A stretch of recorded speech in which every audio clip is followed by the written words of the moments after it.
Hi, welcome. Today I want to show you a very simple technique of managing a shop inventory, especially if it is a small business and you want to be able to track your buying prices and selling prices. At the same time, you could be having 2 or 1 employees who should be able to search for the item code and be able to see the price, especially if the shop has so many items and it is difficult to know the prices of items at somebody's fingertips. We will do this simply by having Excel sheet and recording here a title, maybe shop inventory or any other title will do. Then we need to code all the items we have in the shop. We can have item code,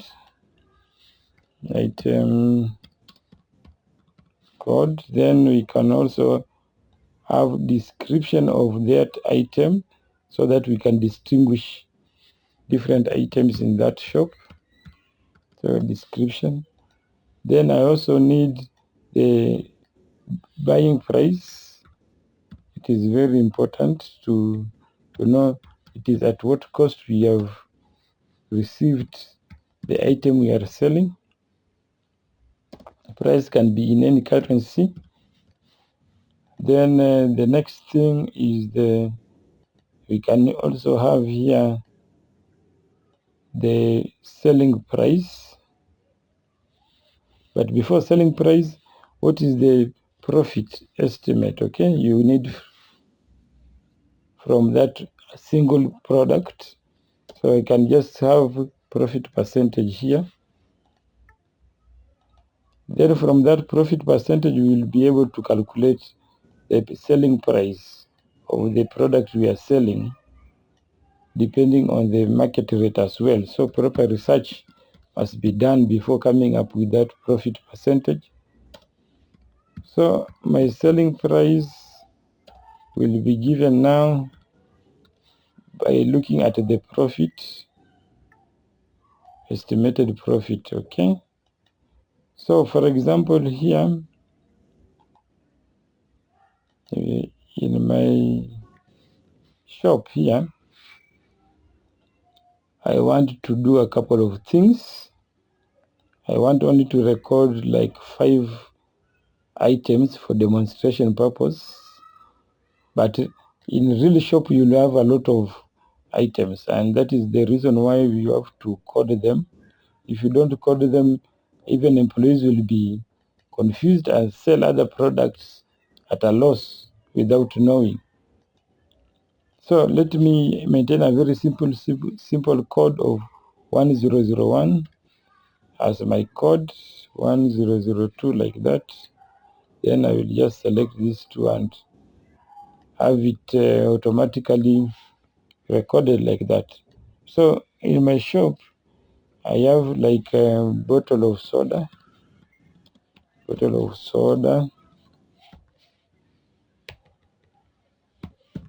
which can be 300 ml. That one, if it is acquired at 65 shillings, then estimated profit, maybe I want 7 or 8% from that. So my selling price now should be, should be able to take my buying price multiply by my profit. But this profit, I have to add it to 100 so that it is more than 100%. I will add it to 100. So that profit percentage added to 100 over 100% will give me my selling price. Let me also put bracket to make sure that BODMAS rules are implemented correctly. So if I want 8% from bottle of soda, then it means I will sell it at 70.2 shillings. So this formula, I will duplicate it downwards like this, so that each time I enter something, it is calculated automatically. So the next thing I could have is like wash detergent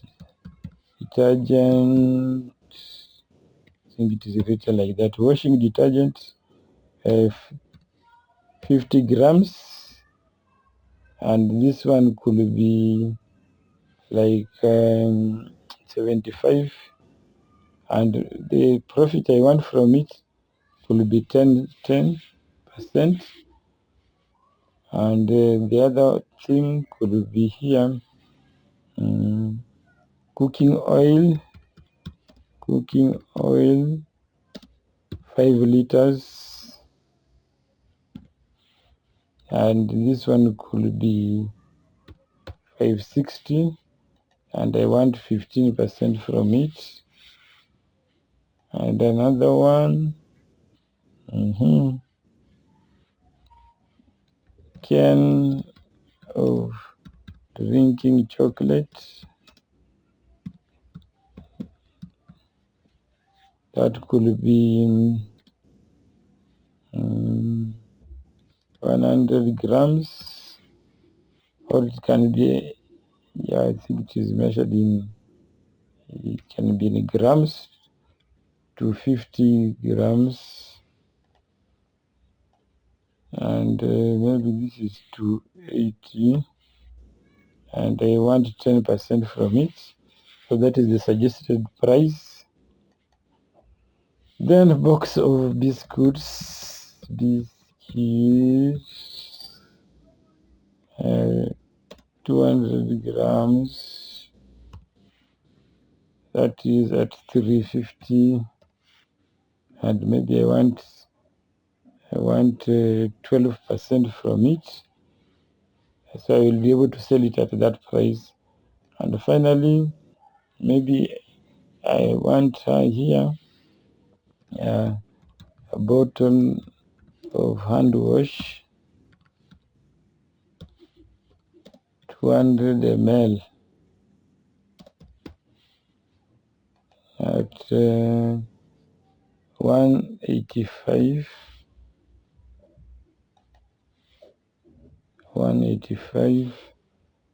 and maybe I want 10% from it. So these are the recommended selling prices depending on the percentage of profit I have stated here. I will go ahead and round off these figures so that I don't deal with decimals. So I will come after the equal sign and just write round function and open the brackets. And at the end of that line, I will put a comma to separate what is being rounded from the number of decimal places. I don't want number of decimal places to be in the prices, so I will just put a 0 and close it like that. Then I will go ahead and apply this function to the rest of the prices here. So that is how simple it is. Now, once I have my inventory, I will come and rename this as inventory. It is just representing a small segment of the item in the shop, because in the shop you have so many items. But the most important thing here is to get the concept of recording this. So I will make another sheet for searching this inventory, where we will put only the item code and we get the price. So I will click here, new record, and drag it to be the first one. Then I will rename it to search. Okay, search price. So let that be the name. Even here the heading can be search price. Search price. Okay. So I will increase this heading a bit. So I will have here an item code. Then I will have an empty box here. Let me prepare one here. I want an empty box here. Choose outer border. Will increase this font a bit also.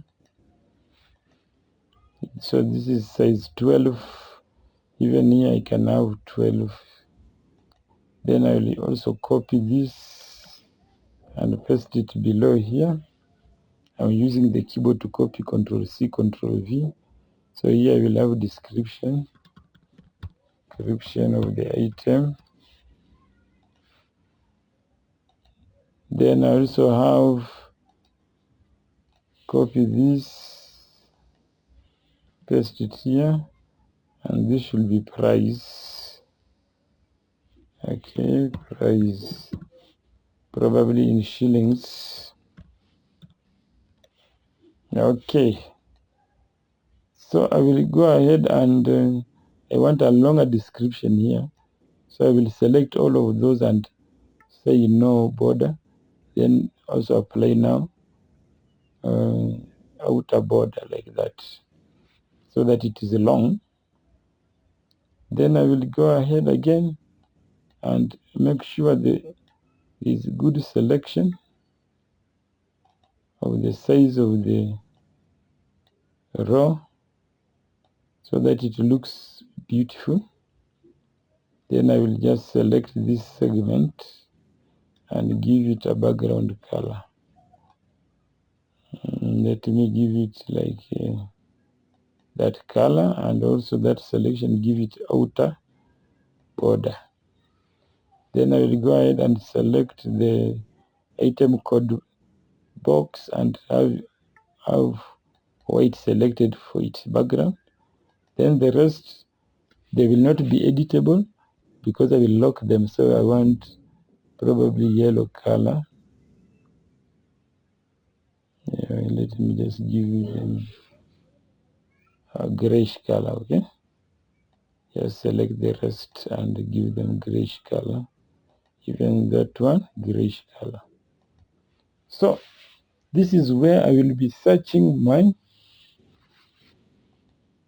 code, then the information will come. Now to achieve that, I will use, let me left align this. I will use VLOOKUP to connect this to the inventory sheet so that people will be able to search this code here, and any information here is picked and being populated in these cells here. So for the description, I will click the first box here, put equal sign VLOOKUP, double click VLOOKUP and click my code, put comma. Okay.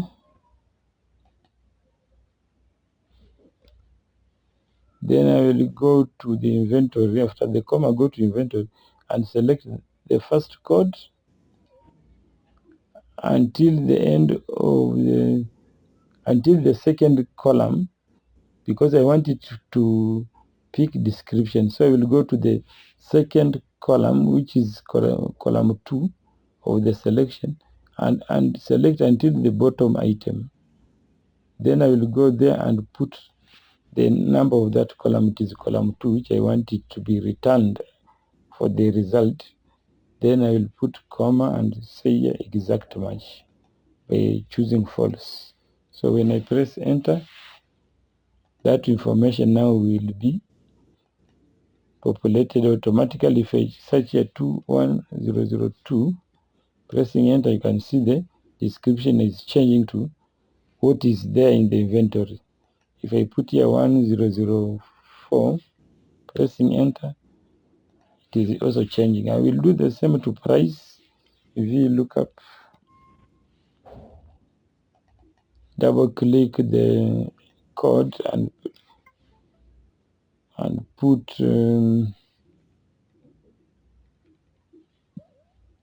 just double put comma, then go to inventory.